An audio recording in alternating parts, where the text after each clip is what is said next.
السلام علیکم ورحمۃ اللہ وبرکاتہ. اعوذ باللہ من الشیطان الرجیم. بسم اللہ الرحمن الرحیم. وكذلك جعلنا في كل قرية أكابر مجرميها ليمكروا فيها وما يمكرون إلا بأنفسهم وما يشعرون. وإذا جاءتهم آية قالوا لن نؤمن حتى نؤتى مثل ما أوتي رسل الله الله أعلم حيث يجعل رسالته سيصيب الذين أجرموا صغار عند الله وعذاب شديد بما كانوا يمكرون. اسی طرح سے ہم نے ہر بستی میں اس کے بڑے بڑے مجرمین کو لگا دیا ہے کہ وہ اس بستی میں مکر و فریب کرتے رہیں، پھر وہ خود ہی اس مکر و فریب میں پھنس جاتے ہیں مگر یہ بات سمجھنے کی کوشش نہیں کرتے. اور جب ان کے پاس کوئی نشانی آتی ہے تو کہتے ہیں کہ ہم تو اس وقت تک نہیں مانیں گے جب تک کہ ہمیں بھی وہی کچھ نہ دیا جائے، یعنی نبوت جو اللہ کے رسولوں کو دیا گیا ہے. اللہ ہی بہتر جانتا ہے کہ اپنی رسالت کی ذمہ داری وہ کس کو سونپے، اپنی پیغمبری وہ کس کو عطا کرے. اور جلد ہی ان مجرموں کو ان کی مکاریوں کے بدلے میں اللہ تبارک و تعالیٰ کے ہاں ذلت و رسوائی اور سخت عذاب سے دوچار ہونا پڑے گا. محترم سامعین کرام، سورۃ الانعام سورہ نمبر 6 اور اسی سورت سے ابھی آپ کے سامنے آیت نمبر 123 124 یعنی 123 124 یہ دو آیات آپ کے سامنے تلاوت کی گئی اور دونوں آیتوں کا ترجمہ بھی آپ کی خدمت میں پیش کیا گیا. سامعین کرام، پہلی آیت کریمہ جو ہم نے آپ کے سامنے تلاوت کی ہے اس میں اللہ تبارک و تعالیٰ نے فرمایا وَكَذَلِكَ جَعَلْنَا فِي كُلِّ قَرْيَةٍ أَكَابِرَ مُجْرِمِيهَا لِيَمْكُرُوا فِيهَا. اور اسی طرح سے ہم نے ہر بستی میں وہاں کے بڑے بڑے مجرموں کو اس بستی میں لگا دیا ہے کہ وہ مکر و فریب کرتے رہیں، پھر وہ خود ہی اس مکر و فریب میں پھنس جاتے ہیں. وَمَا يَمْكُرُونَ إِلَّا بِأَنفُسِهِمْ، پھر وہ خود ہی اس مکر و فریب میں پھنس جاتے ہیں. وَمَا يَشْعُرُونَ، مگر یہ بات وہ سمجھنے کی کوشش نہیں کرتے. سامعین کرام، نبی اکرم صلی اللہ علیہ وسلم کو جب نبی اللہ تبارک و تعالیٰ نے بنایا اور مکہ کے اندر دعوت دینے کے لیے مقرر فرمایا اللہ تبارک و تعالیٰ نے، تو مکہ کے اندر دعوت دینا شروع کیے تو سب سے پہلے آپ صلی اللہ علیہ وسلم کے دشمن وہ لوگ بنے جو وہاں کے سرداران تھے. سرداران نے مسلمانوں کے اوپر ظلم و ستم کی حد کر دی اور دوسرے لوگوں کو بھی مسلمانوں کے اوپر ظلم و ستم کرنے کے لیے اکسایا. اور اتنا ہی نہیں کیا بلکہ ان لوگوں نے اللہ کے رسول صلی اللہ علیہ وسلم کی جو سچ اور حق کی دعوت تھی اس سے لوگوں کو روکنے کے لیے طرح طرح کے پینترے اور طرح طرح کے ہتھ کنڈے استعمال کیے. سامعین کرام، یہ بات یاد رکھیے کہ صرف مکہ والوں کے لیے خاص نہیں ہے. اللہ نے قرآن کریم کے اندر فرمایا ہے کہ اسی طرح سے ہم نے بستی کے بڑے بڑے مجرمین کو بستی میں لگا دیا تاکہ وہ مکر و فریب کرتے رہیں. یہ صرف مکہ کی بات نہیں ہے یا کسی خاص گروہ اور گروپ مسلمانوں کا ہے اس کی بات نہیں ہے، بلکہ آپ کسی بھی گروہ کو دیکھ لیجئے، کسی بھی بستی میں دیکھ لیجئے، عام طور پر حق کے اندر اور حق کے مقابلے میں جو رکاوٹ بننے والے لوگ ہوتے ہیں وہ بڑے بڑے لوگ ہوتے ہیں. کیونکہ جب حق کی دعوت آتی ہے تو ان کی سرداری پہ، ان کی چودراہٹ پہ، ان کے دبدبے پہ، ان کی حکومت پہ اور لوگوں کے اوپر ان کا جو ہولڈ ہوتا ہے اس کے اوپر مار پڑتی ہے. مثال کے طور پر اللہ کے رسول سیدنا موسیٰ علیہ السلام جب فرعون کے ملک میں اس کے گاؤں میں پہنچے اور انہوں نے اللہ تبارک و تعالیٰ کی دعوت کو دینا شروع کیا اور فرعون کے جادوگروں کے مقابلے میں جب انہوں نے اللہ تبارک و تعالیٰ کے معجزے کو لوگوں کے سامنے پیش کیا تو بجائے اس کے کہ فرعون، حالانکہ اس کے مقابلے میں جو جادوگر تھے وہ سمجھ گئے کہ یہ اللہ کا معجزہ ہے، لیکن فرعون نے کہا کہ یہ جادو ہے. کیونکہ اس کا مطلب اور مقصد حکومت پر قبضہ کرنا تھا، جو پاور اس کو ملا تھا اس پر قبضہ کرنا تھا. سامعین کرام، یہ بات صرف فرعون کے لیے خاص نہیں ہے یا مکہ کے سرداران کے لیے خاص نہیں ہے، بلکہ ہر بستی میں جب اللہ تبارک و تعالیٰ کے حق کی دعوت اٹھتی ہے تو سب سے پہلے اس کا اپوز کرنے والے، اس کے مخالفت کرنے والے اس علاقے کے بڑے بڑے چودھری صاحب لوگ ہوتے ہیں، بڑے بڑے سردار صاحب لوگ ہوتے ہیں. کیونکہ حق کی دعوت سے ان کی سرداری پر چوٹ پڑے گی اور یہ جو اللہ تبارک و تعالیٰ کی طرف سے جو ہولڈ ان کو ملا ہوا ہے اس پر ان کو مار پڑ سکتا ہے، لہذا وہ حق کے خلاف کرنا شروع کر دیتے ہیں. اللہ تبارک و تعالیٰ نے فرمایا کہ ان تمام باتوں کے باوجود جتنی بھی چالیں وہ چلتے ہیں، جتنے بھی مکر و فریب وہ کرتے ہیں، جتنے بھی وہ ہتھ کنڈے اختیار کرتے ہیں اس میں وہ خود ہی پھنس جاتے ہیں لیکن ان کو سمجھ میں نہیں آتا ہے. فرعون کا کیا حشر ہوا؟ مکہ کے سرداروں کا کیا حشر ہوا.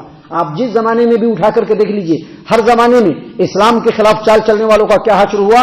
اللہ تبارک و تعالیٰ نے کہا کہ آخر کار وہ خود اس مکر و فریب میں پھنس جاتے ہیں، مگر یہ بات وہ سمجھنے کی کوشش نہیں کرتے.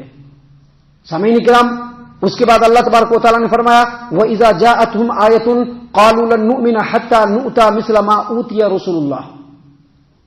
جب ان کے پاس اللہ تبارک و تعالیٰ کی طرف سے کوئی نشانی آتی ہے، وَإِذَا جَاءَتْهُمْ آيَةٌ، جب ان کے پاس کوئی معجزہ آتا ہے، کوئی نشانی آتی ہے، تو وہ کیا کہتے ہیں؟ قالوا، وہ کہتے ہیں لن نؤمن حتى نؤتى مثل ما اوتي رسول اللہ، ہم اس وقت تک ایمان نہیں لائیں گے، اس وقت تک حق کو نہیں تسلیم کریں گے جب تک کہ ہمیں بھی وہی کچھ نہیں دیا جائے جو رسولوں کو دیا گیا. رسولوں کو نبوت دیا گیا، رسولوں کے پاس فرشتے نازل ہوتے ہیں، ہمارے پاس بھی آنا چاہیے.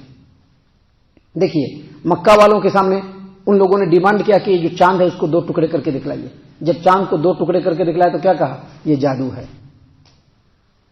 اب جب اللہ کے رسول صلی اللہ علیہ وسلم نے ان کو حق بات ان کے سامنے پیش کرنا شروع کر دیا، معجزہ آنا شروع ہو گیا، تو انہوں نے اپنا دوسرا ڈیمانڈ کیا رکھا؟ انہوں نے دوسرا ڈیمانڈ یہ رکھا کہ جس طرح سے ان رسولوں کے پاس یا نبی صلی اللہ علیہ وسلم کے پاس فرشتے نازل ہو رہے ہیں، کتاب ان کے اوپر نازل ہو رہی ہے، وحی نازل ہو رہی ہے، ویسے ہی ہمارے اوپر بھی نازل ہونا چاہیے. ہمارے پاس بھی فرشتے آنے چاہیے، ہمارے پاس بھی رسول آنے چاہیے. اللہ تبارک و تعالیٰ نے قرآن کریم کے اندر سورۃ الزخرف کے اندر اس بات کو بیان فرمایا ہے کہ وہ کہتے تھے وَقَالُوا لَوْلَا نُزِّلَ هَذَا الْقُرْآنُ عَلَى رَجُلٍ مِّنَ الْقَرْيَتَيْنِ عَظِيمٍ. یہ جو قرآن کریم نازل ہو رہا ہے یہ اس یتیم و یسیر اور محمد جس کا مقام کچھ بھی نہیں ہے سماج و معاشرے میں، اس کے اوپر قرآن کیوں نازل ہو رہا ہے؟ قرآن کو اگر نازل ہونا تھا تو مکہ اور طائف کے 2 بڑے بڑے لوگوں، مکہ اور طائف جو 2 بڑے بڑے گاؤں ہیں اس کے جو بڑے بڑے لوگ ہیں ان میں سے کسی کے اوپر نازل ہونا چاہیے تھا. اللہ نے کہا اہم یقسمون رحمت ربک، کیا تم رب کے رحمت کو بانٹنا چاہتے ہو؟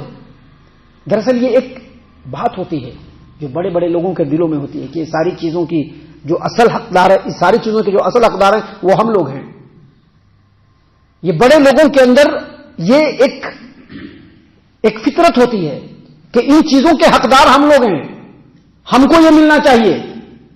اللہ تبارک و تعالیٰ نے کہا کہ جب ان کے پاس کوئی آیت آتی ہے، کوئی نشانی آتی ہے، کوئی معجزہ آتا ہے تو وہ کیا کہتے ہیں کہ جیسا رسولوں پر نازل ہوئے فرشتے، جیسا رسولوں پر کتاب نازل ہو رہی ہے ویسا ہی ہم پر بھی نازل ہونا چاہیے.